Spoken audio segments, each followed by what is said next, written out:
I got in this morning around 10:30 and waited on a line on the sidewalk. And then once we got through that line and into the area where you actually line up in your district, it was ridiculous. We were on an S line many times in curves, and it took over 2 hours to cast the vote. And as a matter of fact, someone near and dear to me left because he had no patience to stay.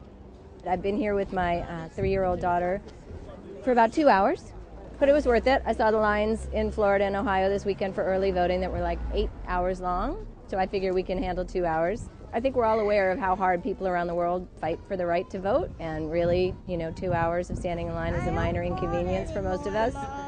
I think with the storm, it's going to be harder for a lot of people, but it's not that hard for me. I live in an area that wasn't hard hit, so I felt it's my obligation at least to stand up for myself and for the people who can't do it this year. We live in a wonderful country where we can vote, so why wouldn't I?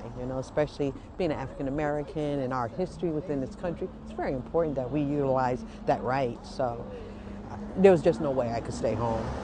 We got here about an hour and a half ago, and we were standing on line outside for about 40 minutes before we got inside, at which point we waited another 40 minutes, only to find out that they actually had shifted my polling place because of the storm. So I ended up having to vote by affidavit.